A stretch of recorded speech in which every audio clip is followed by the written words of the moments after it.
should let me love you forever, forever. I wanna love you. Will you let me love you forever, forever and a day, day, day, day, day.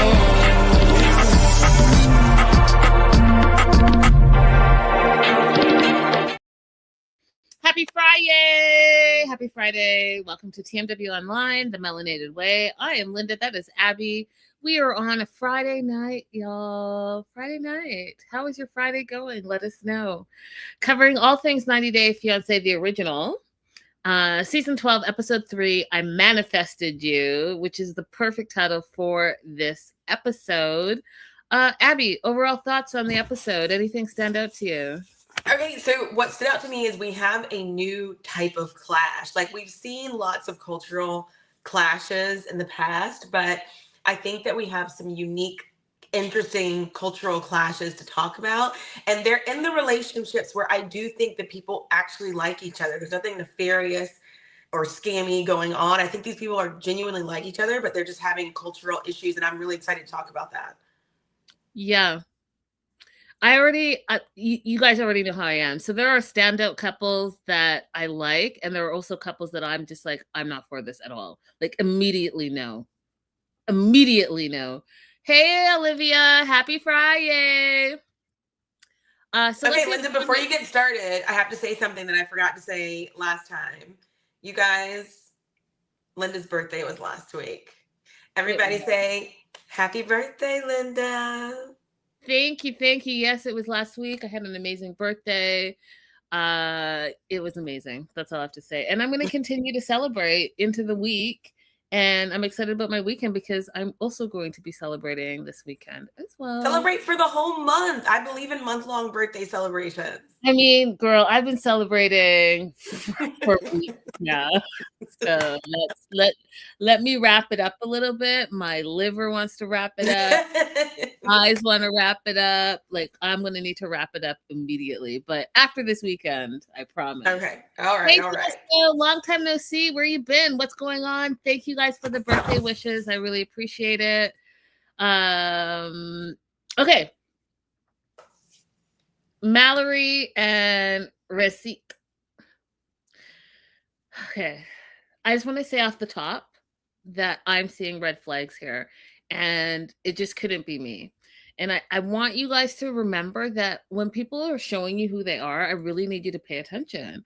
This fool is red flagging me already because he is showing that, hey, you know, I'm happy to be with you and I love you and I missed you and woo, woo, woo, and I'm so sad and But when we're married, things are going to change. Did you notice that? Tell me more of what you saw that you made you feel this way before. I'm jumping ahead. Let me do the rundown and then we'll go to it. So his family's super happy that he found a woman. But also sad that he didn't find a Turkish woman because that means that he's leaving them. But, you know, they celebrate with friends and family. So first they go to his friends to say the goodbyes. I thought it was, I wish they would have explained what the Rocky was, which was the milkish drink that they were cheersing to. I think it was a alcoholic beverage, but I'm not sure. Anyways, Mallory did not like it. Thought it was like sour tasting, but she does really love Turkish food. And I probably will look into it because I am still curious on what that drink is, unless you know what it is, Abby.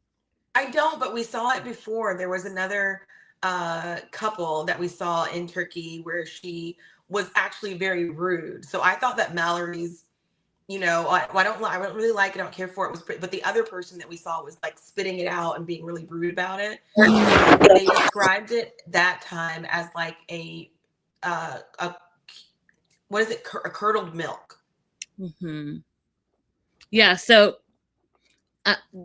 no. Becca thinks, she's like, hey, y'all. I think a lot of their stories produced and they're actually happy. And thank you, Natalie. Natalie says it's a fermented yogurt. Interesting. So whatever it is, a lot of people are not liking it.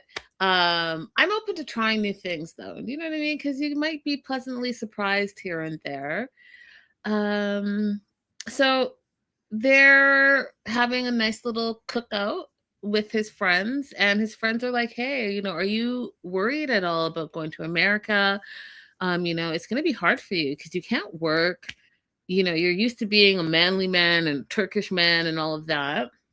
And Receipt is like, yeah, you know, men and Turkish men specifically that are used to being the head of the household. So that's my first thing, Abby. And then he's like, you know, she's friends with her ex and it's uncomfortable. And the friends are like, well, that's her ex. That's in her past. You should leave it in the past. And he's like, yeah, but, you know, as the head of the household, things are going to have to change when we get married. That's the second red flag to me. And then Mallory's like, well, no, that's not even an ex. That is a friend. And you guys, YouTube, don't come for me because I just think this phrase is hilarious. She's like, it's only a friend with benefits. He was a friend with benefits, and it was just strictly dickly.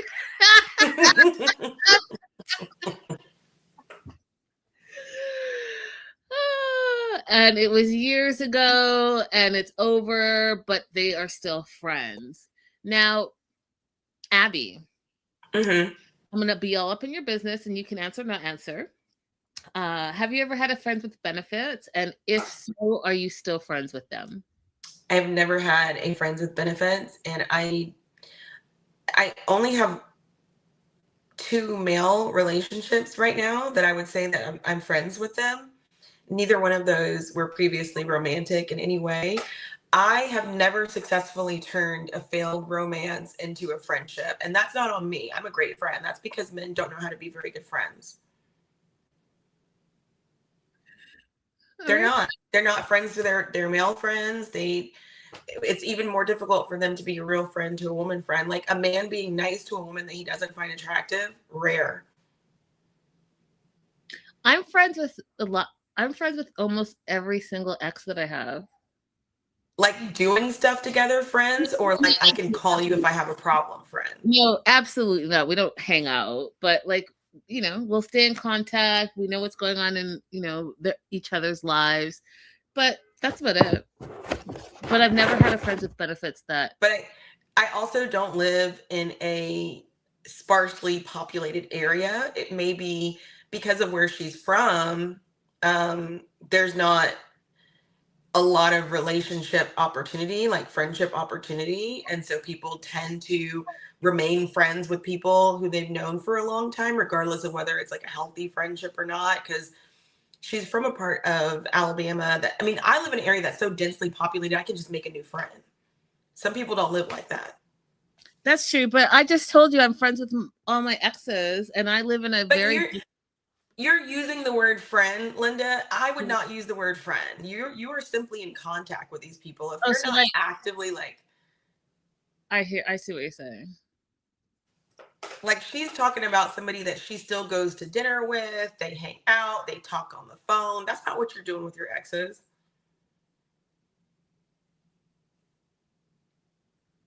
I hear what you're saying. Wait. You're smiling. No, I agree with that. Okay. I agree with that. I just think it's funny that you're like, let me define what this is. Silver lining. He says, I have male friends that are straight, different for sure from my female relationships, but no exes. Okay, so anyways, are you friends with your exes, and how do you define friendship? Let's talk about it. We're moving on. One of the things that really struck me, and you guys, I'm just telling you what I believe. These are my thoughts.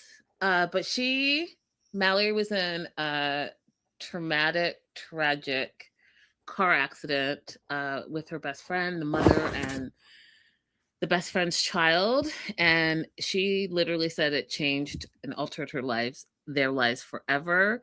And when they showed this photo, I was taken aback. I do believe that it absolutely wasn't her time, and that God was in control of that and protected them. Because if you look at that car, to me, you would think that no one survived that. And so she talks about how they had to take 3 feet of her intestines out. And one of the things that came out of that was Brandon standing up as a true friend. And she said that he was there in her darkest hours.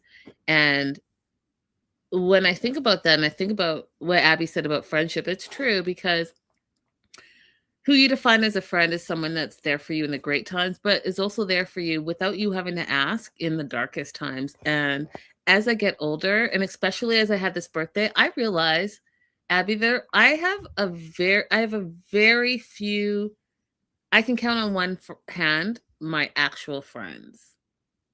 I may have a lot of what, but my actual friends, very few and far between. And I think it's interesting that Mallory brought this up, because it reminded me of what I was thinking about last week, where not everyone is a friend. I mean, you can be friendly with people and you can have acquaintances, but when push comes to shove, are people there for you like you were there for them? A lot of them probably not. And as I get older, I am getting more selective with my time and energies. So yeah, I think that's why she's always going to be friends with Brandon. And we're going to meet Brandon shortly, I'm sure, because we're only on episode 3. Mhm. But he was there for her when maybe a lot of other people were not. But then, receipt, this is red flag number 3. He says, when we're married, there will be things I don't like, and I'll tell you, and you're going to have to change them. And then she said, I've been in a relationship like this before, and absolutely not. I will not be controlled. And I was like this. That's the thing. So are you not who you're going to be when we're married? And I've heard this before, Abby, where people were like, oh my gosh, everything was great while he was courting me. Our honeymoon was great. And then 3 months into their marriage, the marriage has fallen apart because the man is not who he was the whole time he was courting you. And for him to think that he's going to be, the head of the house, head of what household? First of all, for the first 3 months, you have no job. You're going to be dependent on Mallory in her house that she bought, that you're now living in. And I saw a clip of next week when he was like, this is my house. I turned around in my own house and said, my apartment, and said, whose house is it? What are your thoughts, Abby? So, okay, I said to myself, don't be anti-man like you normally are, and just think about the whole thing. Because back when Shaida and Bilal were on 90 Day Fiance, Shaida did the same thing. When she arrived at Bilal's house, not the first fake house that he took her to, she said, this is my house. These are the way that I want things to be done. And one of the rules that she had was the interaction of the ex-wife in her home. She called it, this is my house, and she's not going to be interacting with me a certain way at my house. So her asserting herself in that house did not bother me. So why should I allow Receipt asserting himself that this is my house, this is my space, because this is my fiance? Why should I let that bother me? Now, when he goes into the whole head of household thing, that's a separate conversation. But him just claiming his domicile, I think that's okay. So yeah, I'm not saying that. I'm saying the red flags that I'm seeing, that he is. The other things. He's going to try to put the law down on this girl that is his fiance, that all of a sudden it's going to change as soon as, at least that's how I interpreted it. That when we get married, there are things that you're not going to be able to do, aka being friends with Brandon and whatever else, right? Because he made it clear early in the episode that the man is the head of the household. So what does that look like? That's a conversation that they should have before they get married, as far as I'm concerned, because she's made it clear that she's not going to change some of the things because she's a grown-ass woman. And that's why I don't think that he knows to have this conversation, because this is one of the cultural conflicts that I was talking about earlier. when we're looking at people who are marrying partners from India, Morocco, and here Turkey, a part of their cultural expectation is that the woman is going to change after marriage. After marriage, you're supposed to become more conservative, and certain things are only for your husband to see and experience. And that husband does get to have dominion over you. Now, are there some places in those countries that are more progressive? Well, I don't want to say the other ones are not that are different. Yes, but there are a lot of people in those countries who do think that once a woman gets married, she peels her, she boxes herself in. And how would they know I need to tell her about this expectation for her behavior when that's all he's seen around him is women who do that? I think that they need to have a conversation because this is all assumptions. If Mallory doesn't know what to expect out of Receipt and Receipt doesn't know what to expect out of Mallory in their marriage, then they're doomed from the beginning. I think that they need to know what is expected because she's in a red state and she self-proclaimed redneck is not going to change anything about that. So we'll see. Becca says, I do also think it's funny anytime a mama's boy says he's going to be head of a house. I have the hardest time with that phrasing, even like coming from American men, head of household. Okay. Absolutely, Olivia says most of the couples' issues are due to miscommunication, lack of understanding each other's cultures, and even not understanding each other's language, accents, etc. Facts. And Becca, yes, they clearly did not talk about the 5 things, and that's why I feel like there's red flags going on here. In one of these situations, though, unfortunately, I think that even if they had a conversation about the 5 things, they would still have like miscommunications in different places. Because one person is going into it, Mallory's going into it saying, this is how our relationship is and how I want it to continue. And the other person's going into it saying, well, that's what she's saying now, but it'll change once we're married. And if you have that perspective going in, then these people don't even know what conversation to have with each other. If she says, I want 1 kid, and he says, I want 2, he's coming into it like, but I will just keep telling her I want 2 and she will have 2 as well. You see what I'm saying?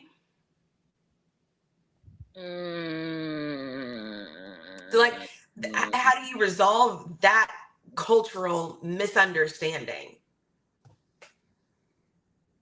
No, you got to talk about it until both people understand. Absolutely not. Especially if that someone's going to be a forever person. No, you're going to have to figure it out. You're going to have to get a translator or something. No. Thank you for the birthday wishes, avoiding eye contact.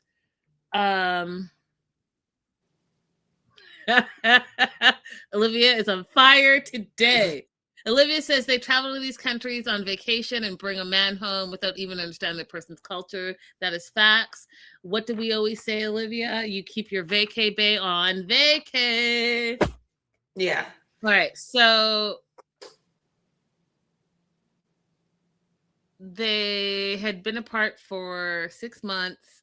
And this is something else that I'm very curious about what you guys think really does happen, because we saw this also with Shay a little bit later on in the episode. But Abby, as an immigration attorney who deals with the K-1 visa process often, do you hear any of these stories? So my question is this: do you think that people that are in long distance relationships, specifically going through the K-1 visa process, that can take years, it can take up to, let's say, 2 years, that they stay faithful to their partners, or do they not? So for these two, Receipt and Mallory, they hadn't seen each other in 6 months. So that would mean that who was it that was saying that she was abstinent? Vanya. Yeah. So she was saying celibate. Oh, celibate. Yeah. But she's being yeah. Okay. Anyways, you guys know what I mean. So do you think that, especially men, Do you think that they stay loyal and faithful to their partners? I have not seen any actual data, but Really? my assumption would be that the faithfulness inside of people doing the K-1 visa process is exactly the same as the amount of faithfulness outside of that. Those are who are just like saying we're together in a really, I don't think that doing the K-1 process gives you any more security or guarantee that the person is faithful or not faithful. Okay. So that's no. That's no. I do think that somebody like Mallory and Receipt's case would be approved a lot easier than a lot of the other K-1 cases that we see, because she's made so many visits to see him and they have spent a lot of time together, as opposed to people who have one in-person meeting and then file their petition. That makes sense. Olivia, thank you so much for the super sticker. Appreciate you. Here's what I think. I think that men specifically, I don't know if they can be faithful like that without any guarantees. But I could be wrong. Do you think that that is because of how they're socialized, or that it is biological? No, it's because they're socialized to feel like they are the hunters and they need to go out and do all the dumb shit and not all the things. And not all men, but a lot of them. So I'm saying all that to say they had a little jiggy the night before, and he literally said that he was trying to put a baby in her, and I just hate that type of talk. I don't know why. I just hate it. I just don't think it's sexy. I just don't think it's sexy. And I also think that you guys have a lot of other issues that you haven't talked about. Why are you trying to throw a baby in the mix? But that's just me. Mm-hmm. They're en route to his sister's home to say goodbye to the family, since that they're going to be leaving the following day. And so one of the things that the family wants to do is a few Turkish wedding traditions to kind of bless them before they get married, because the family is not going to be able to travel and be at his wedding.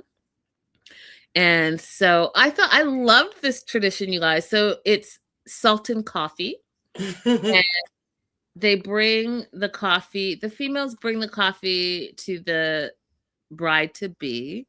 The bride-to-be selects the amount of salt that she's going to put in her fiance's coffee, and he has to drink the coffee with the salt in it. And it symbolizes that in marriage, there are good times and bad times. And if he can drink all that salt coffee, he's going to be able to handle the good and the bad times in the marriage. I loved that. I love that. What did you think, Abby? That was pretty cute. I wonder when the Turkish people are doing it, if the amount of salt that the bride selects has some symbolism as well. I wonder too. And if anyone knows that answer, definitely let us know if you're watching the replay or you're in the chat and you happen to know. The family can't believe he's leaving the paradise, which is Turkey. And if you see, we've seen Turkey before. It does look very beautiful. And especially, Becca said, the assumption that Alabama is better than Turkey. Listen, you guys. Alabama has never nor will ever be on my travel list. I have never been there. I probably will never go there. But I mean, what is Alabama known for, Abby? I've only been to Alabama twice, and I'm from Georgia. So, I mean, I went once. We went to Birmingham because if you know the story of the 4 little girls who died in the church explosion, it was the anniversary of that event, and that church is still there. And so we went there, and across the street from there is the Civil Rights Museum, which is very interactive and has a lot of the stuff from the actual freedom riders. And then the park outside of that square is the park where the Children's March was. When you see all those terrible videos of the children who were being hosed to keep them from being able to go to school. That's where that was happening.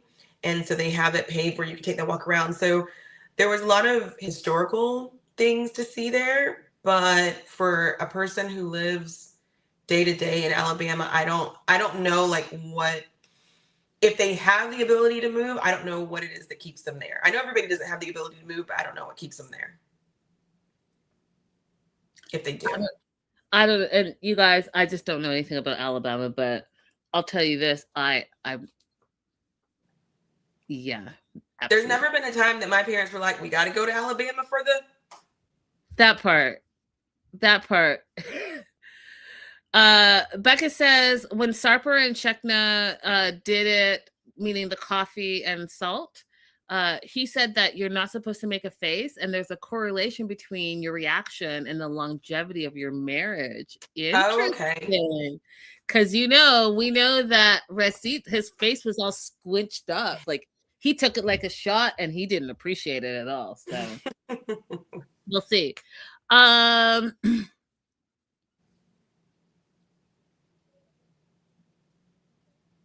Okay, so the family can't believe he's leaving the paradise. But in that, they also say in that same breath, you won't be working for the first little while. So, but once you're settled, you're going to continue to help support our parents. And we find out that his family, his mom and dad, lost their home in a 2023 earthquake. And so the children are expected to provide for the mom and dad. But he hasn't discussed money, which you guys know is one of my things that you have. How do you have a fiance and have not discussed money? I just don't know how that's possible. But here we are. They haven't discussed money, and so he doesn't know how she feels about all of that, which is absolutely something you guys need to discuss. Absolutely, especially when you're not going to be working for at least 3 months. No, more than that, right? Abby? More than that. Like if they choose to use the entire 90 days and not get married until the very end, then he can't apply for his work permit until the wedding takes place. So, if they got married in the first 30 days, then he could immediately apply for his work permit. But 3 months is just the period of time for them to get married. So it so let's just let's just say up to a year. Up to a year, you may not be working. So how are you guys not having the money conversation? That is wild to me. He's sad to say goodbye and leaving the family. And this is a conversation that I thought we should have, you guys, because I don't think you guys understand also the person that is immigrating to a country, how big of a sacrifice that is. They're leaving everything they've known. They're leaving their family. They're leaving their friends. They're leaving their jobs. They're leaving security for a country that is not their culture, that they don't know. And the only person they know is like their fiance or whatever. And they're like, people are, when people are like, oh, they got married for the green card, like, the American dream and what people think it is it's not all of those things. And so I really need you guys to understand the sacrifice that these immigrants are giving, are doing. They're sacrificing their entire life to be with the love of their lives. And it's not easy to do. It really is not easy to do. And the part that I also think that we don't talk enough about as well is that when they come on these visas and like those, he's not going to see his family. Like Racita's not going to see his family for at least 2 years because he can't, once you go into that process, you can't then leave the country and travel. You have to get all of your documentation unless I think you get a waiver. And even that, they're like, well, why are you trying to leave when you're in the process of getting your green card? And Abby, maybe you can speak on this more, but he won't see his family or be in his country for at least a few years. That's huge, you guys. Yeah. And it's gotten more difficult. It used to be that you could apply for advanced parole, which means permission to leave and come back. while you're still in that process for free, just as a part of that process. But with this administration, you can no longer apply for that for free at $635. And you're already in a situation where you're depending completely on your spouse to provide for you financially. Most people are not comfortable asking for that extra money for a travel permit, and then to be able to actually travel, then the spouse is going to also have to dish out money for the flight, so it's not an easy thing. And the majority of people who are doing these petitions are not rich. They're already a bit strapped as it is. The requirements to be able to petition for a spouse are not very high. Like, you don't have to have extremely high income to be able to do it, which is why I say, if your spouse requires a joint petitioner, or a joint sponsor, don't marry that person. I'm so sorry. You need to marry for love a little bit, everybody. Okay. So if their requirements are already low, if they don't meet those requirements on their own, don't marry them. So yeah, it's a lot. And I try to tell people this. Nobody really accepts when I say this, to be honest, but for a person who actually is just getting married for a green card, if they're just getting married for a green card, this requires an amount of mental endurance that most people do not have. Imagine every single day of your life has to be made up. You have to pretend to enjoy this other person's company, their house, their smells, their hygiene, their food, and you're doing all of that just for a green card. Most people cannot do that. So for most of these relationships, there is some amount of love or affinity that has to be present for them to go through with it. Olivia says facts, Abby. So they're leaving. Everyone's crying. They're sad. They're saying their goodbyes. Another tradition that they didn't talk about, but that I noticed, is that once they got in the car and they were driving away, the sister had like a bucket of water and she threw it 2 times. And I'm assuming, I don't know what it means, but it must something like safe travels or protection on their journey or whatever. I don't know. I just love learning about those little traditions and beliefs. They're driving towards the airport and they're having the talk about him not working. And he says, I'm not going to be working for the first little while and I don't want to be poor. You know what? I don't want to be poor either. What do you think about that, receipt? Because I don't want to be poor either. And in that same breath, he also said that he wants to be able to send money to his family. And she's like, this is something we should have talked about. Why are you just mentioning it right now? I don't understand that. I have bills. I have a mortgage. I have a car payment. You're not going to be working. There are other bills that I have to pay. And this is something that is true even from an African perspective, you guys.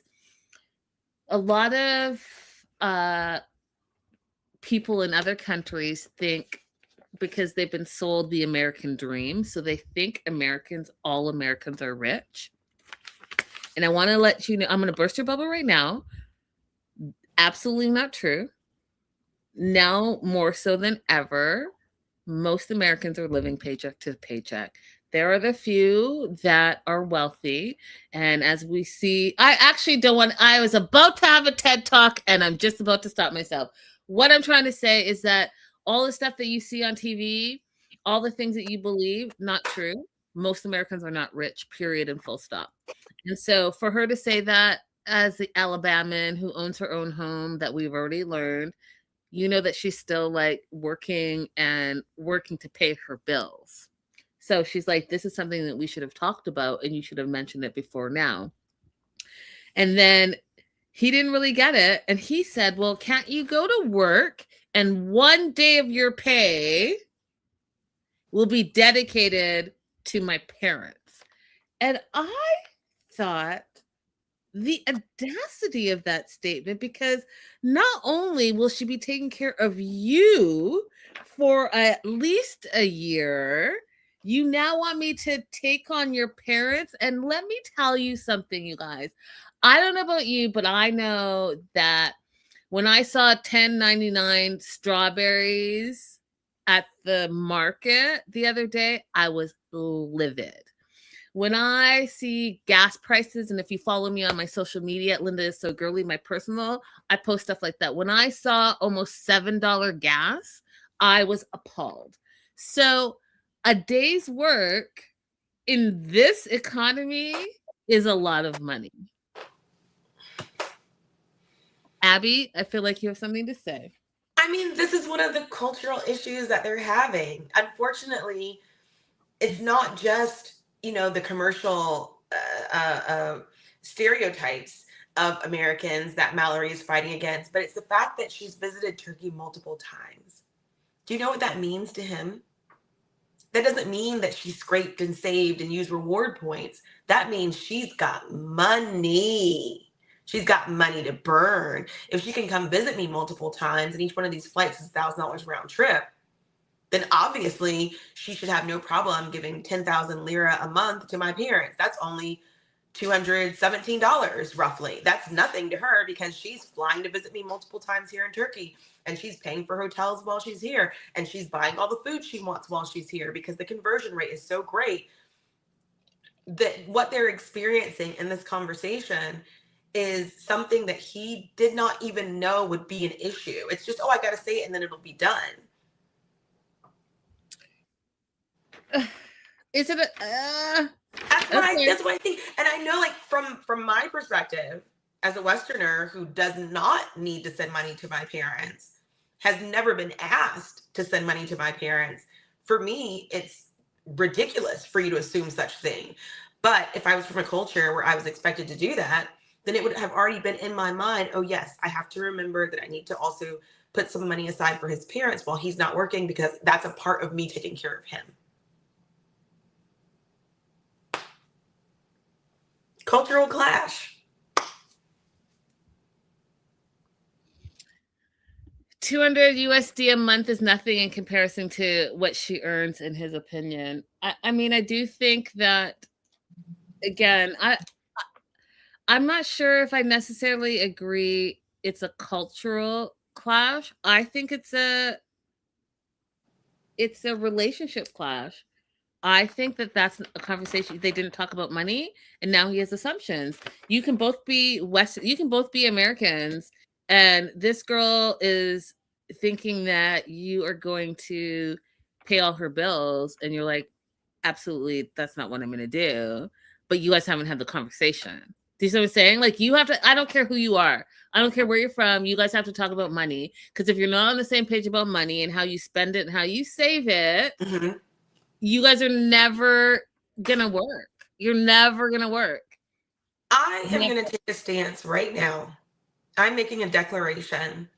If you are an American dating an immigrant who is previously, like, their country has previously been represented on 90 Day Fiance, I do not excuse you from not making an inquiry into whether or not support is going to be expected from you for that person's family. Or if once that person arrives in the United States and begins working, if part of their check is always going to be going back to that family, to the home country. You are not excused from not knowing that and not inquiring about it. There's been enough exposure for us to know about this expectation and to ask about it. Facts. And I agree with Olivia. His family gave vibes, almost like he's the token son or son that can use his looks to help his family. The way his brothers were depending on him to send money back was kind of wild. I mean, yeah, I got that vibe too, Olivia. I was like, well, are we all... How about this? Could this be an option? If you guys were all contributing to the family as it was, he was a pirate on a boat or whatever, and you guys were all... I'm such a jerk. I was like, a pirate on a boat? I totally take that back. Sometimes I say things that I think are hilarious, and in my mind, I'm okay, so if they were all equally contributing and this is again just my opinion, if they were all equally contributing before what is her name, Mallory, got in the picture, then you would think that them knowing that he's not going to be able to work, that they would pull their side up a little bit for the short amount of time until he gets on his feet. But instead they're like, hey, you're going to America, make sure you're going to be sending money, right, to the family, right? I mean, that may have been exactly what the conversation was. The conversation may have been, we all need to find different ways to contribute to the family after this earthquake or fire. I don't remember which one it was, the earthquake. There's an earthquake. You know, and he may have said, you know, in addition to whatever job I'm doing, I'm also like online looking for an American or an English girlfriend / wife. That may have been part of the strategy. We don't know that. Maybe, but I'm just saying, like Olivia said, what are they contributing? This might have been the plan for the whole family. Let's find a foreigner. Yeah, Olivia, it doesn't even matter. Like, it doesn't even matter if they're contributing also 10,000 lira. They are still going to assume that him getting his 10,000 is easier now, and maybe he could even send even more. We're moving on to Debbie, unless you have anything else you want to add. No, let's go. Moving on to Debbie. Debbie, no. Just Debbie, no. This is a couple that I'm going to tell you right now off the top. On episode 3, I can't stand Mito. I can't stand him already. She is a strong 55-year-old self-made woman, has a daughter, a family, her life. She doesn't need this little scrub. And no. Debbie, no. So she's stressed because she found out that it was going to be $3,800 to change this full ticket. First of all, couldn't be me. If you want to change your flight, go ahead and find out for yourself and figure it out for yourself. And when she messages him and says, you know, this is not doable, at least not right now, he comments back, no comment. I would be blocked. I would block you and we would be done. And anyone that knows me knows that. It would be a wrap for me. I am not tolerating any kind of crazy, foolish nonsense. Absolutely not.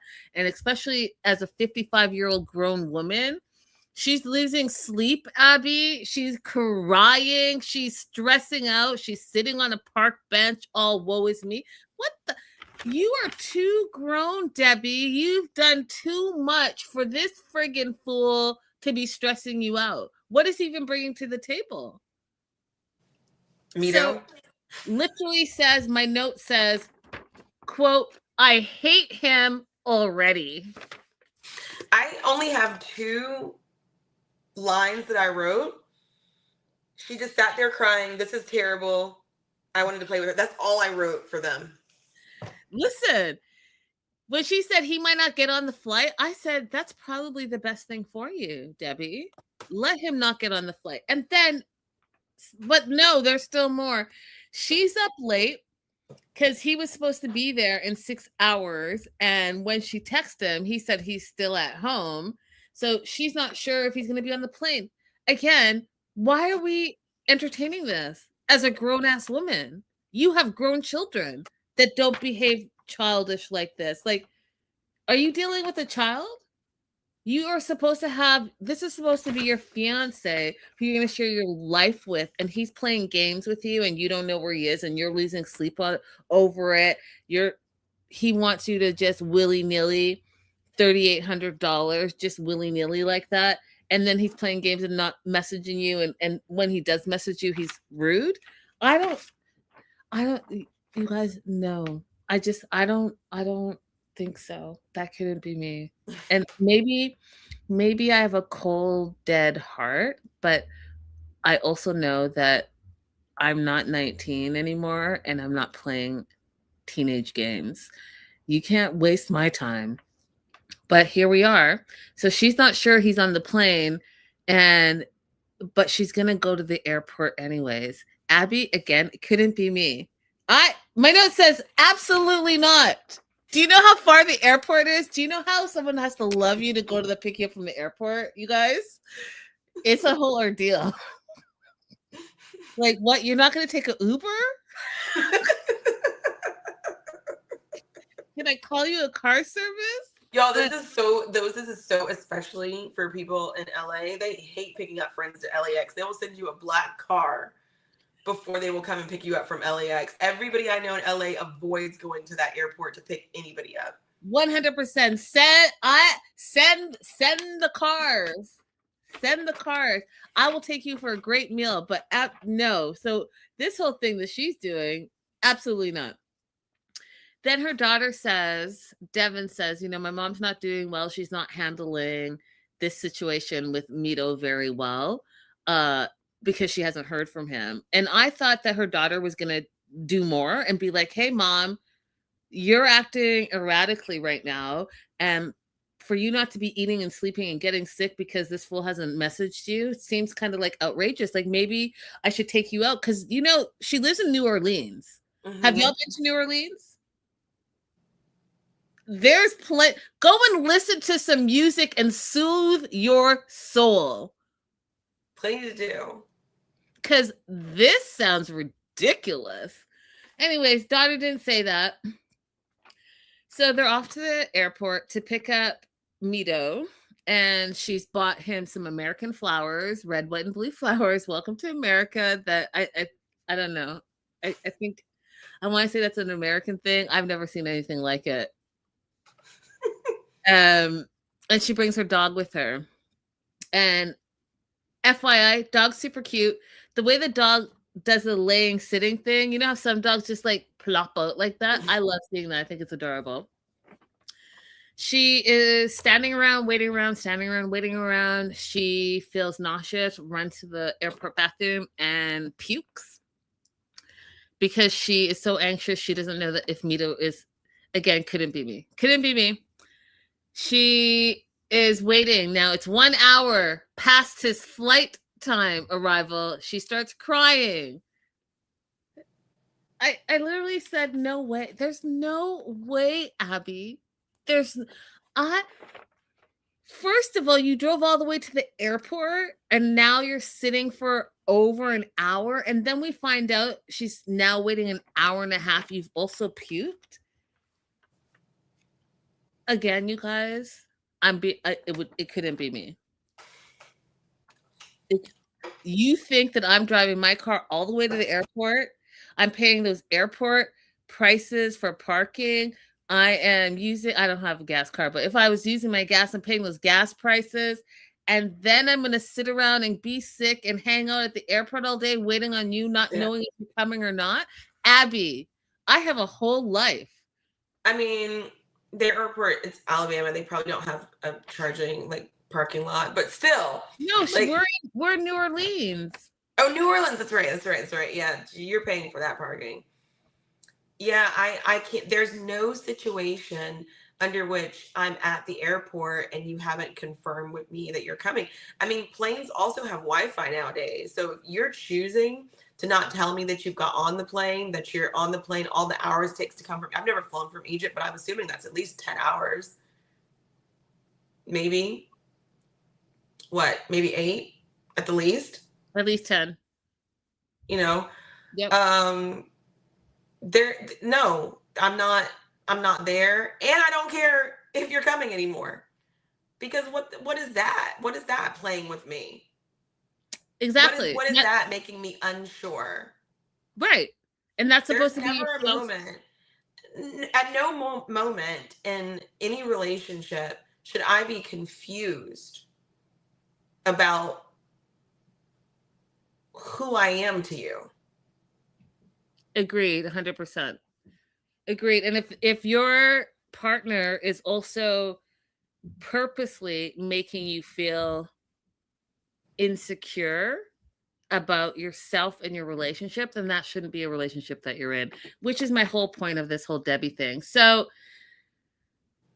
she sees on the board that his plane has landed. She's hopeful that he's on it. And then she sees him. She starts crying. They hug. And I just don't see it. I don't see the chemistry. I actually don't even think that they play on the same teams, but that's just my personal opinion. And what is the first thing he talks about? He's in the US and he's there to do his acting because he wants to be famous. These are his words, you guys. And also, as a side note, to marry his fiance Debbie.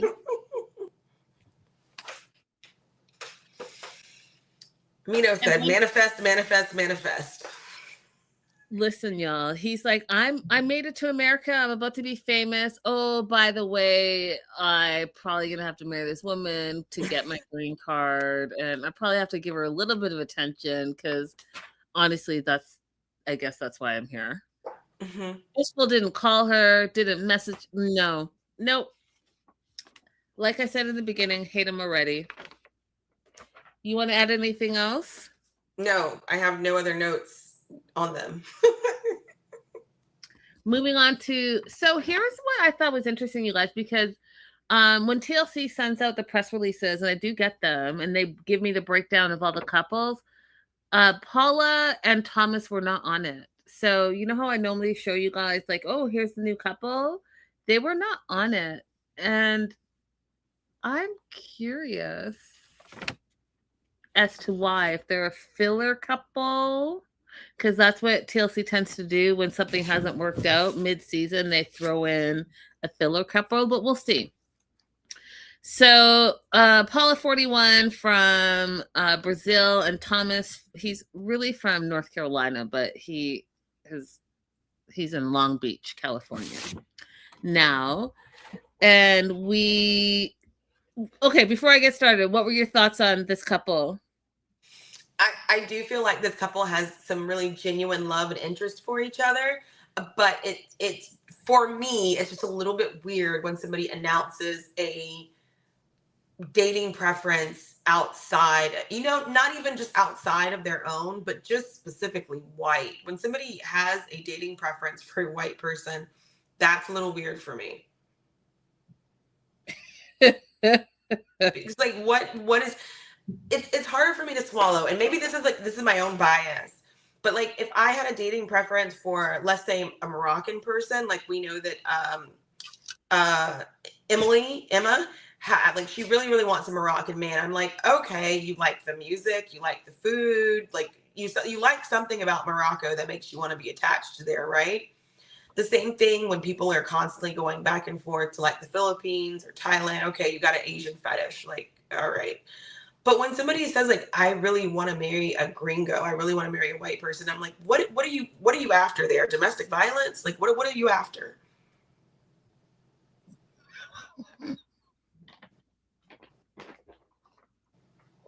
Like, you know what I'm saying? I don't know if I'm saying it wrong.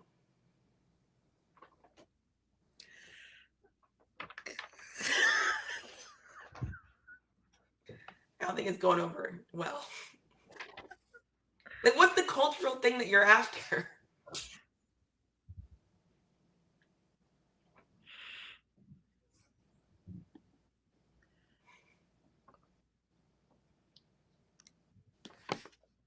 Silver Lining says, my PR bestie is like that. She just likes blonde hair and light eyes. She finds it attractive.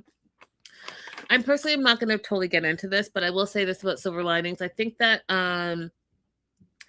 as we grew up, the standard of beauty was considered a specific thing, right? Blonde hair, blue eyes. And I think as we've grown up and become adult, we realize that that is not the only standard of beauty. Beauty can come in all shapes, colors, and forms. And I think that people who are like, oh, like just like in Africa when they bleach skin, in Korea when they wear umbrellas, and the lighter you are, the more beautiful you are, et cetera, et cetera. Like, I can go into how colonization and Western standards of beauty have warped the minds of many because literally of colonization. But I'm not going to do all of that. I'm just going to say that it's giving fetish. And I know that there are a lot of people out there that have fetishes. There are Black girl fetishes, there's Latina girl fetishes. There are a lot of fetishes. So her whole little gringo comment, I think it's interesting. And I guess we'll find out as their story unfolds. But she has a piercing business, and she calls herself Boss Lady, and she says that she's manifested this greatness with her miniatures. Now she collects these little mini tiny trinkets, and she uses them for tools for manifestation, because she believes that these little trinkets symbolize the things that she wants in her life. And she also believes that manifestation is like the law. What? Sorry, not what. I was just reading my own writing.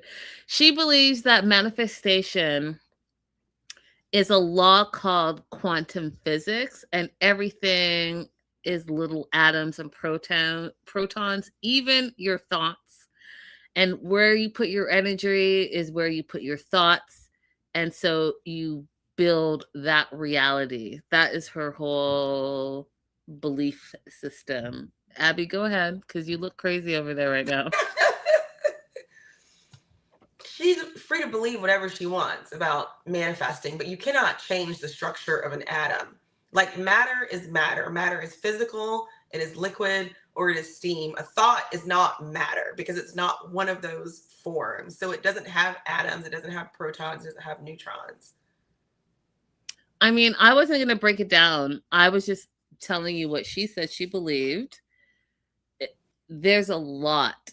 There's a lot to that, right? There's a lot to talking about quantum physics, but then you have mini Labubu sitting on a mini couch. So like, I'm having a hard time taking any of this. You have a toilet with fake poop in it, but that's manifest. What is that manifesting for you? Anyways. Just play with them. Just play with them and have fun. You don't need to make it like it's a whole big thing. I follow an axolotl on TikTok, a miniature axolotl. Have you seen it? Mm-mm. It's adorable. And he has a song, "There's an axolotl at your front door." But you can just watch it. I just watch it. I have fun with it. I don't need to make a greater meaning to the axolotl. Y'all, I'm very girly and I like cute things, but what you're not about to see in my house is a bunch of little trinkets in a cabinet. No. Paula says she's always wanted to marry a gringo. She wrote a letter to the universe, and then the universe brought her Thomas. Thomas is from North Carolina. He's 31 years old. He now lives in Long Beach, California. They met in Hermosa Beach at a volleyball class that they were both taking. He had only been there for a few days, and she was on a week vacation from Brazil. They hit it off immediately. Then she left, and they ended up being pen pals for years. They have first met, you guys. They met 7 years ago, and they were pen pals. They weren't visiting each other. They were just talking and texting and talking and texting and talking and texting for 7 years, which good on them, because that's a long time to stay in contact with someone that you actually don't see, right? Mm-hmm. Then he thought he started to have feelings for her. So he went to Brazil and he asked if he could be in a romance with her, which I thought was make your intentions known, Mm-hmm. use your words and communicate, and do it in person. I actually love that about what he did. I loved it. Direct.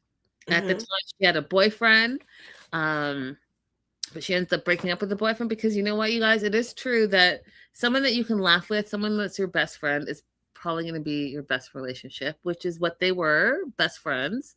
And so she gave it a try, and 2 years later, they got engaged. They're opposites. They say I don't know who they are, but that's what they say. They say opposites attract. He is a meat eater. She's a vegan. He's a minimalist. She is a clutter person. She believes in magic, and all he said was no.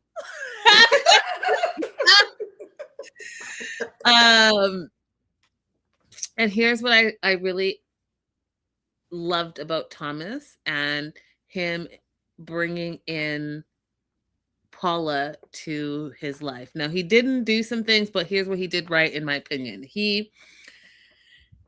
Even though he's a meat eater, carnivore, he was making rice, beans, and tofu. And keeping it in a warm container because she's now traveled halfway across the world to be with him, and has only had plain food, and maybe those dietary restrictions were not met, and so he was thinking of her and her needs, and she's going to be hungry after a long flight. How about some substance and some substance that you eat, which is vegan? Love that. That was cha-ching, green flag. FYI, I thought it was super funny. Didn't catch the name he had, but he put in some grab your wife seasoning. It was called something, you guys, but the translation was grab your wife. Adorable. He got a Brazilian flag to welcome her from Brazil. Thought that was a green flag. Got her chocolate, because who doesn't like chocolate? Green flag. And when she came down from the escalator, he greeted her in her language. So he learned a little bit of her language. Y'all, how many years have we watching 90 Day Fiance, and we know that this does not happen very often. So it completely stood out to me, because guess what? He's making an effort. He's making an effort to also learn about her culture, which is what Abby has been talking about early on in our show, where it's like difference in culture, clashing in culture, not understanding each other's culture. But oftentimes they don't, and I'm going to blame both the American and the immigrant. You don't make an effort to learn each other's culture, and especially the Americans when it comes to language. Do you want to add anything to that? No. We're moving on to Marissa. Okay. Thoughts on this whole... Okay.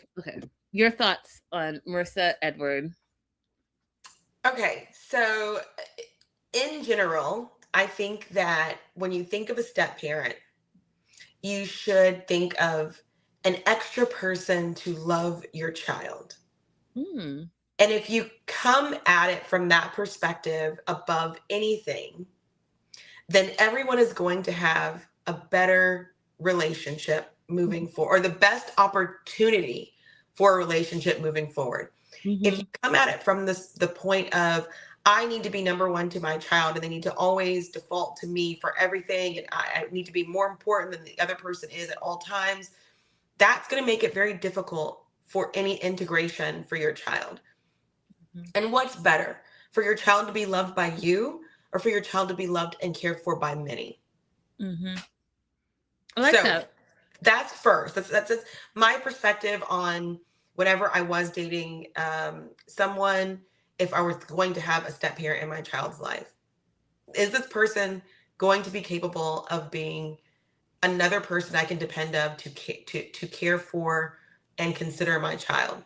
If I can't trust you with that, then we're not going to be together.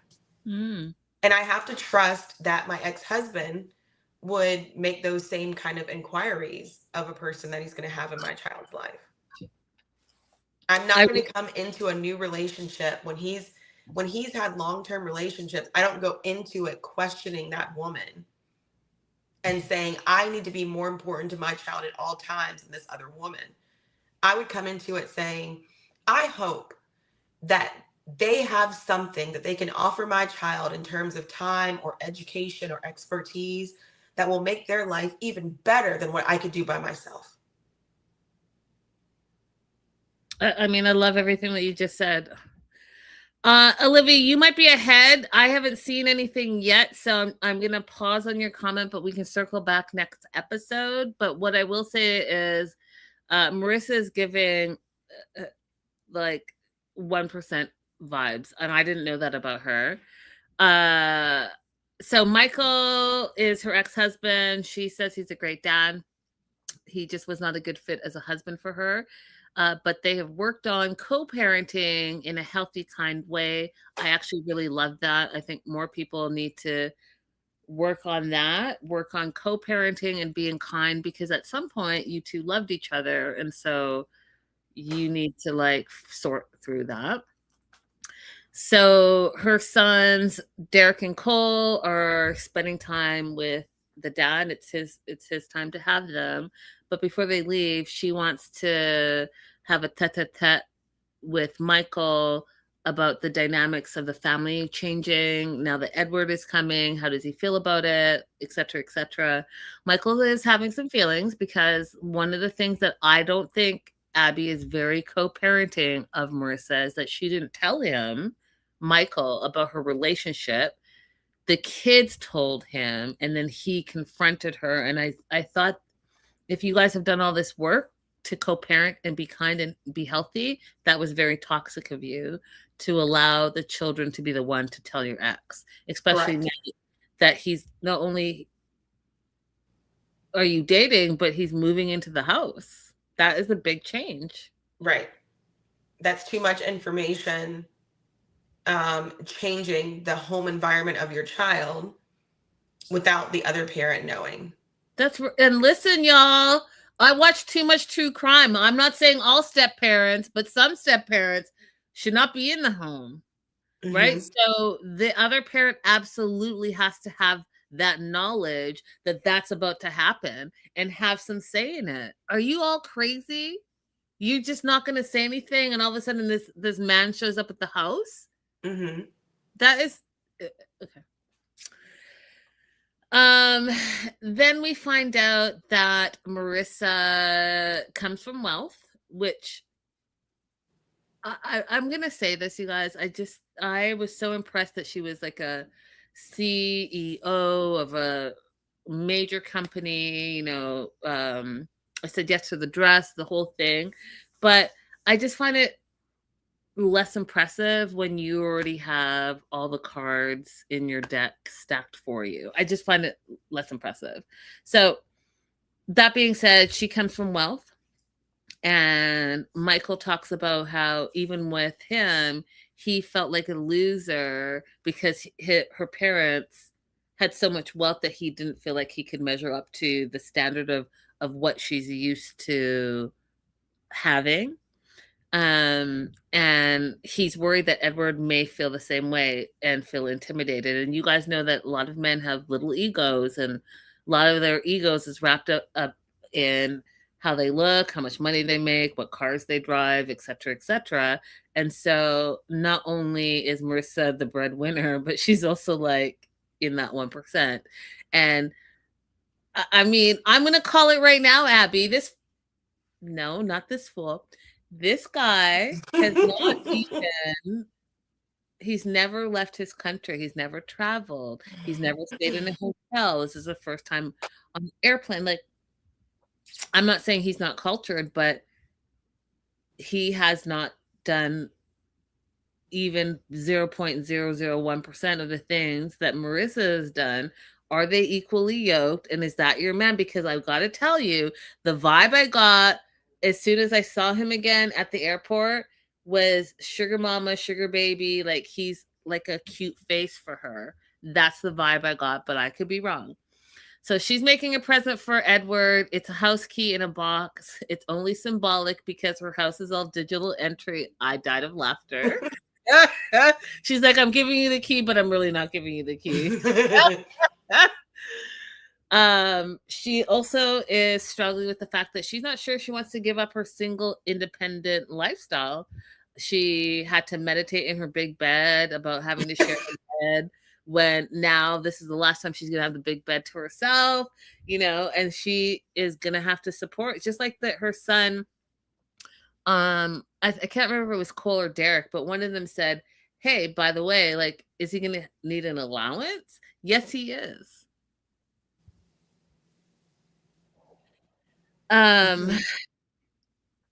So she gets to the airport. She's feeling a little bit, nervous because, again, she doesn't know what she doesn't know, and she doesn't know if she really wants this. And that's fair. And so Edward arrives. I'm saying the same thing because I'm just shocked. He's 41. He's never left the country. First time on a plane. He talks about opening, closing. He says opening the window, but what he really meant was the shades that are on the planes, because you're not opening a window on a plane, ding dong.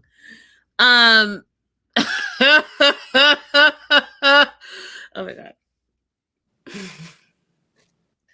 I just don't see this working, you guys. So it's not that I don't like them. I'm not sure what is connecting them.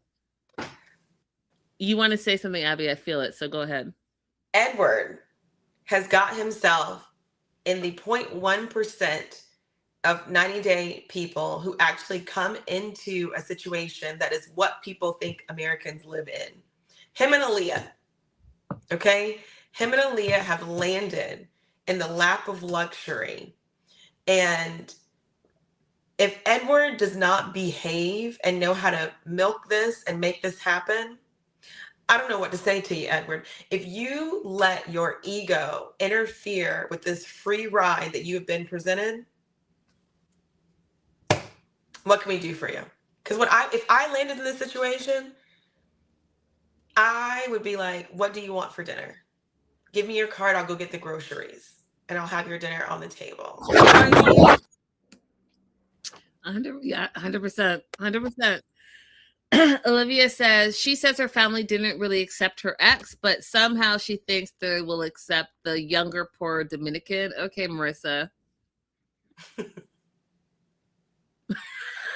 I don't know that she's even looking for acceptance from her family at this point, is she? Do you think she really cares about her family's acceptance at this point? Edward better walk the dog and do the dishes, play soccer with the kids. Look, if I walk in the situation, as far as I'm concerned, you can call me Mrs. Doubtfire. Okay? Oh, you guys are so I'm going to be a cross between Mary Poppins and Mrs. Doubtfire. I'm going to have them kids singing their ABCs. Have them clothes washed and pressed. Put on 4 or 5 different accents. We are out of control over here. Okay, so fun fact about me and this is true about me, and this is a side note, but okay, so I like, and Abby's the total opposite of me, and we talked about this, and this is why I haven't mentioned it. So I love a good bag, you guys. I'm a bag girl. Oh. I love a good, yeah, and I already know your stories, Abby, and I know that's not your thing, but I love a good bag. I really do. They make me very happy. And so when my note says this, not leaving her LV bag on the floor unattended.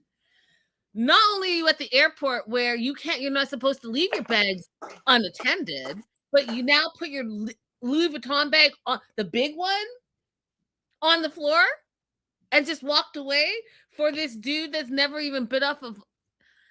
You guys, I had to pause because I get distracted, and I said no. I know it's because she felt like, oh, production was around and the cameras around, but you left your bag on the floor. And also, as a Black person, we do not. There are so many superstitions about that. You do not put your purse on the ground. That is the ultimate no. And the dirt, there were so many things going on in my mind at that moment, Abby. I just could not. Airports are so disgusting. Yeah, I wrote it in my notes because I knew you were going to freak out about it. And even though I don't care for bags that much, I would not be leaving anything that belonged to me behind while I ran anywhere. Unattended on the floor? Unattended on the floor. Bags, Silver Lining say bags never go on the floor. Bad luck, takes your money. Same thing that we've all grown up and heard. I'm just saying. But that just goes to show you that whole, that bag means nothing to her. It's like, that's like a I don't know, what's like a cheap bag? It's like a Temu bag to her. Yeah, for her it was nothing. To get it replaced or have it clean means nothing. And so the last thing I wanted to say, and getting your opinion from an immigration attorney perspective, is she meaning Marissa raised a really good question. She said, and at least I thought so, she said, going through the K-1 process is not for the faint of heart. It really tests the relationship. And can relationship endure 2 years of the K-1 visa process?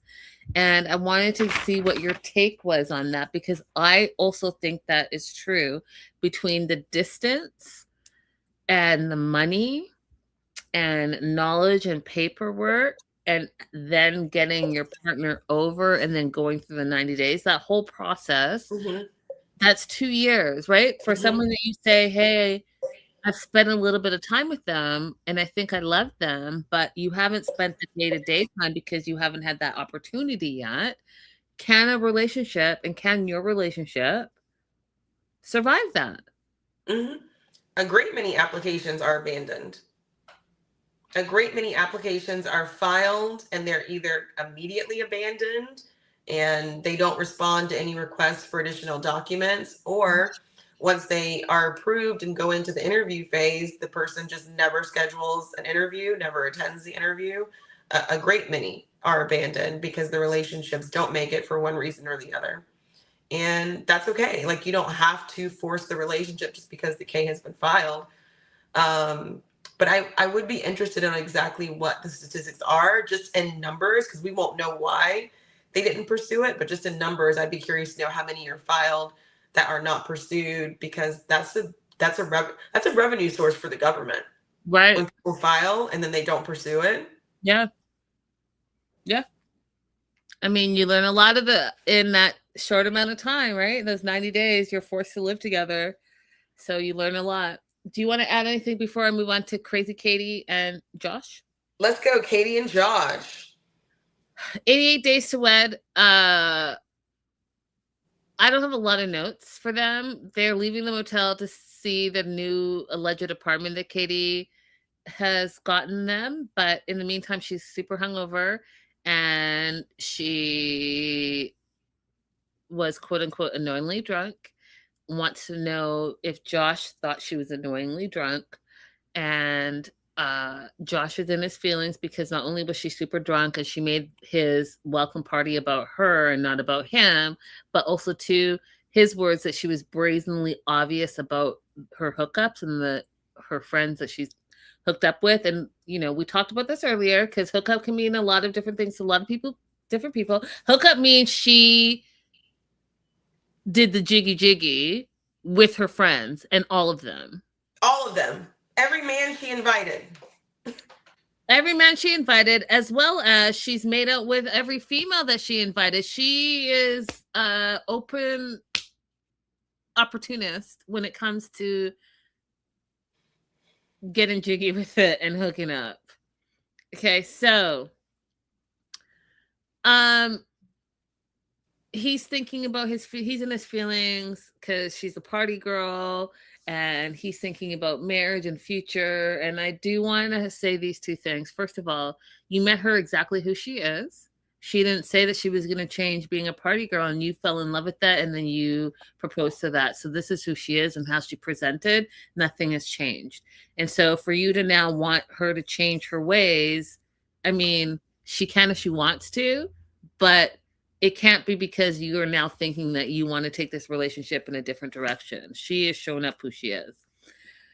Now, that being said, my question is, maybe, and it's a statement question, maybe Katie should just stop drinking for a while and see how that looks in her life. I don't know. I just feel like what I'm seeing is the drinking is not like, hey, she's partying and having a good time, because she wakes up in the morning, she feels guilty and sad and she doesn't know, and she's worried and all the things. I feel like it's more like a band-aid for some underlying thing that we don't know about, whether it's the OCD stuff or some other trauma or something. But we learn that she really needs self-validation. She needs attention. She mixes sexual attention with self-worth. And then she throws alcohol on top of it as a Band-Aid. And I'm not sure. I guess what I'm saying is, I'm not sure she's enjoying herself, Abby. And maybe I'm not like, do what you want to do, but maybe stop drinking for like 30 days and see if that feels different. Mm-hmm. I do think that she needs to try something different. I think everything that you said is exactly why she is experiencing the problems that she's having. So, she definitely needs to stop drinking. That's just not healthy. Your liver is not going to last very long if you keep on doing that. But she really needs to sit down with someone, a professional, and talk about, why do you need sexual validation? Why do you need this kind of attention? Why do you need to be touched to feel worthy and loved? And what kind of thing can we substitute out in the meantime for drinking while we're on this self-discovery? I Exactly. used to work with addicts, and you guys know I've had a lot of former lives. I worked at a methadone clinic, and before that I worked at a residential treatment program. And there was a guy who said that if you're the kind of person who's doing something every single day, you're already an addict before you call yourself that. If you need to do that every day, you're already an addict. There it is. Yeah, so that's that. I'm moving on. Last and certainly the most uncomfortable, I guess, for me. Shay and Annabelle. What are your thoughts on this couple? Man, anytime I see him come across my screen, all I think about is how she took that rag straight from his cooter to his face.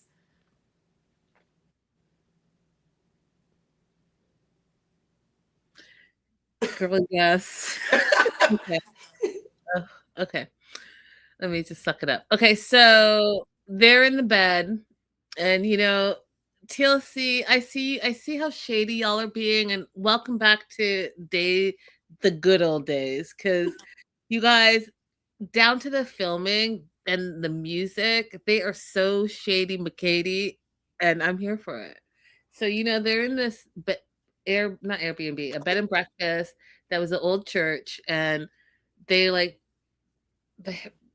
they're the B-roll was outrageous, and then they quickly pan into the bed, and all you see is Shay's like big old body and Annabelle cupping, where she cups all the time. Like, they're just outrageous. Anyway. And the first conversation they're having is Annabelle says, which is something I've been talking about this episode with you guys, is how have you been satisfying yourself for the last 2 years? Because they haven't seen each other for 2 years. And the way Shay danced around that question, he danced around that question. Like a little puppet. Didn't answer. And that was it. There was no response to that, because we know that he's been dilly-dallying, right? He's been X and whoever else. The other thing, side note, you guys, is that they just got up out of the bed, and I'm assuming they did the cleanly stuff, but I didn't see it, because she starts dressing him, and she says it's her way of loving him, but I don't like it. She puts it. The way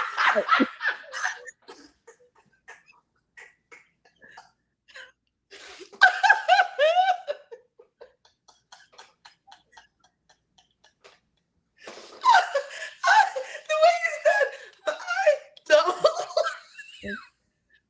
I just don't. I don't like it. It's giving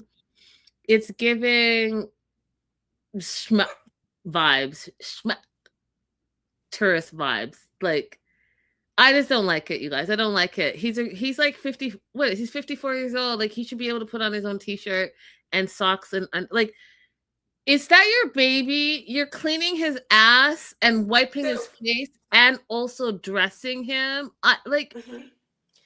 I need for us to consider something. We're conditioned to look at this like Shay is the bad guy, and he might very well be the bad guy, but I need us to consider the possibility that Annabelle is a feeder.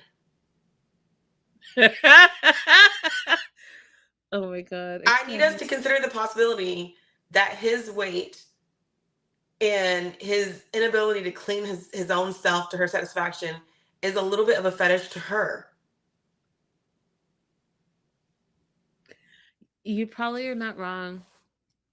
You're probably not wrong, because you know what? Now that I think of it, every time they go, you know how they do the to camera photos first? Like, this is the couple. They do the thing, and she's always patting his belly.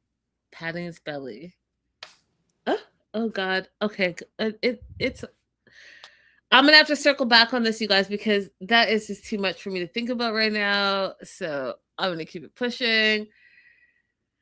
They're leaving the hotel that they were in en route to his house. He is warning her about Allison, his daughter, which I don't know, you guys. It's giving. Ugh. You know how I say how some single moms make their sons their head of the households, the man of the house? This is giving the reverse of that, where she's a single woman, but like she's in a whole on relationship with her dad. That's what it's giving to me, at least. It because the comparisons that she does, and she's like, I'm not going to be competing with Annabelle. Competing? Mm-hmm. Is that the word you meant to use? That's odd. That's odd that you would choose that kind of language. Right. But yeah. Anyway, so Shay is warning Annabelle that Allison's not going to let Annabelle get between her and her dad. And then I literally said, what? Like, what are you, Shay, going to do about this? Like, as a grown-ass man, knowing who your daughter is, and you even said your daughter is a bully, what are you going to do about this? Because you are bringing this woman into your life, so perhaps you should have a conversation about your daughter and her poor behavior, and maybe remind her that you're not in a relationship with her, that's your child. And you're in a relationship with Annabelle. I don't know. But it almost seems like when you're saying that, you like it. You like that she's jealous. You like that she's like competing with your woman. It's weird. I don't know. He you likes guys. the fact that he's in a role with his daughter that is not clearly parent and child. He enjoys this blurring. Yeah, and it's weird, you guys. It's Abby. It's Yeah, I don't like it. And then he had a very American conversation. First of all, you can come for me if you want, but I'm going to stand 10 toes deep in this. I don't understand Americans' obsession with ranch dressing. I just don't get it. And when I saw the ranch commercials and all the, like, you guys just putting ranch on everything. Is that what we're doing now? Just on everything? On everything?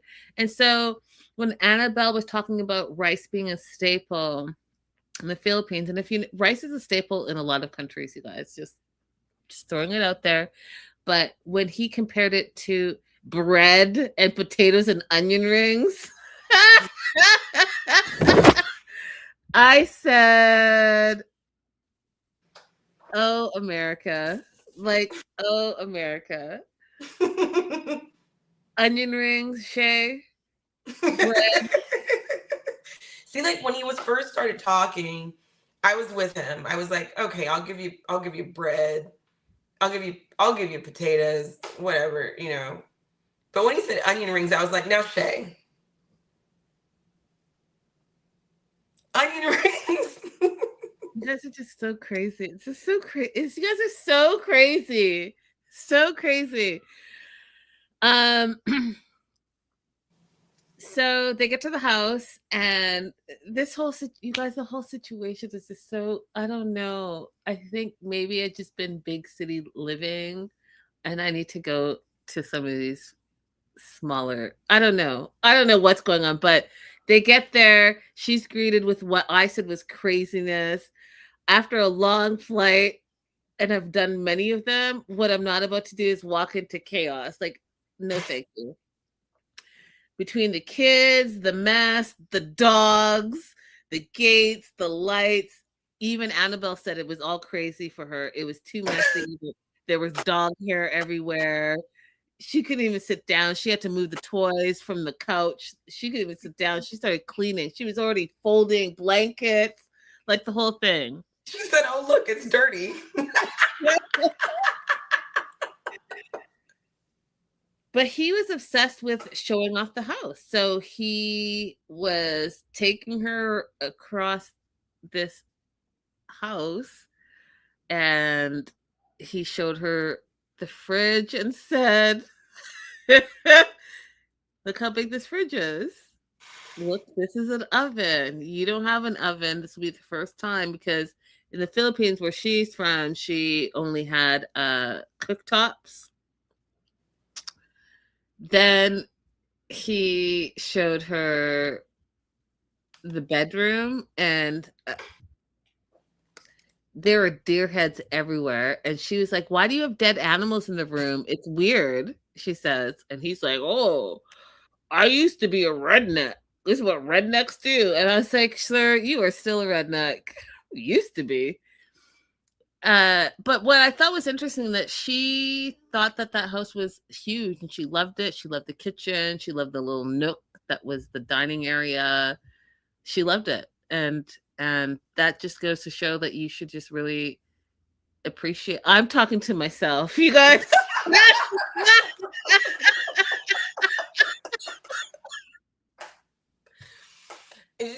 If you have not ever watched us before, Linda is very confused about how somebody living in a trailer can be considered rich. And I think that's just like a distinctly American thing, that you can have rich trailer park folk and that other people also consider him to be wealthy. But Linda keeps looking at it like, I don't get it. He lives in a trailer. Why are we talking about him being wealthy? Because he is in that world. He is. He has a double wide. He has a what? A double wide is a type of trailer. Oh God. I don't even want to know. I just don't even want to know. I don't want to know about it. She's just this is what I'm saying. Like from the very top of the show, this is what I've been saying, that this season is showing us some Americans that y'all have never seen before.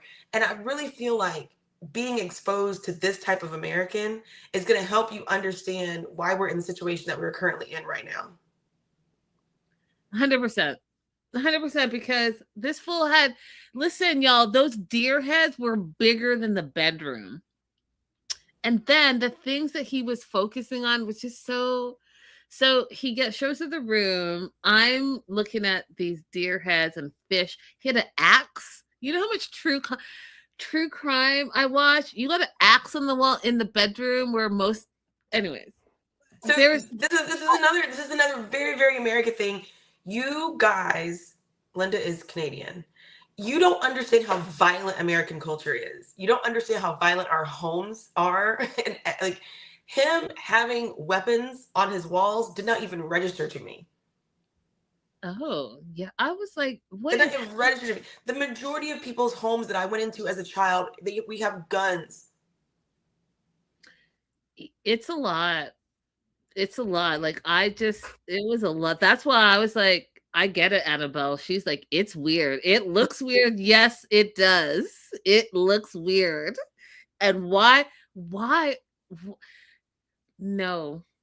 Anyways. Now you'll get a better understanding of why we fight y'all when you try to pickpocket us when we travel to Europe, because like we're violent people. And you're not even seeing those of us who have felons because they can't travel.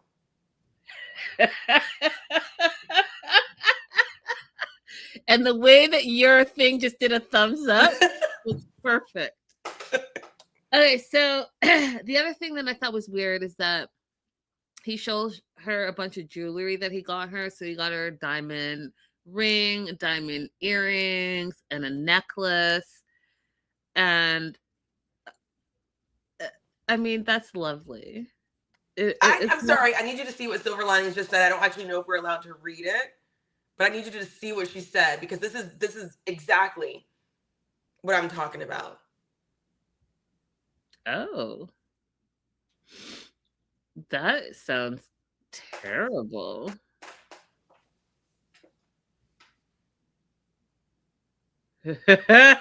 Becca, facts.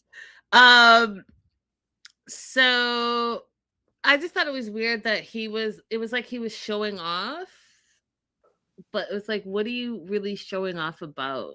anyways, he has bought Annabelle all this jewelry, and then he puts a necklace on, and then his daughter gets jealous, and she's like, "You've never done that for me. You've never gotten me diamond earrings."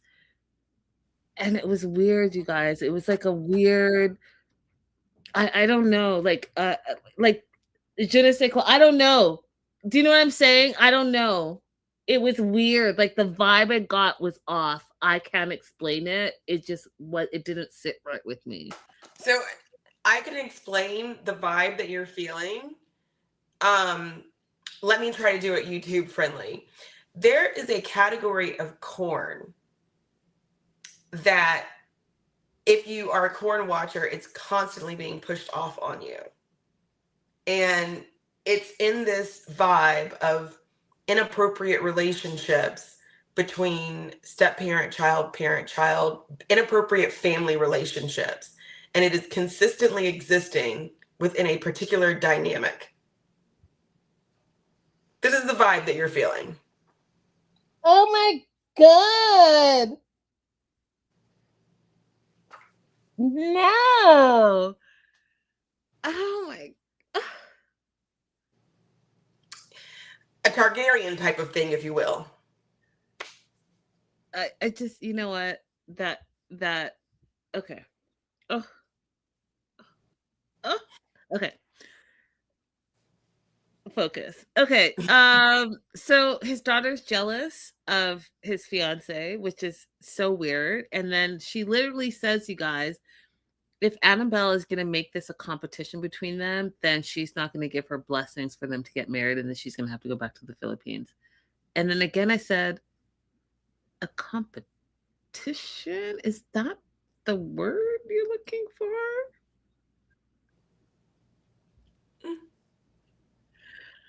Annabelle hates it. She's like, what's up with your daughter? She's a grown ass woman. She should pay her own bills. She asks about like the house, which is a trailer next door. If she pays rent, she doesn't.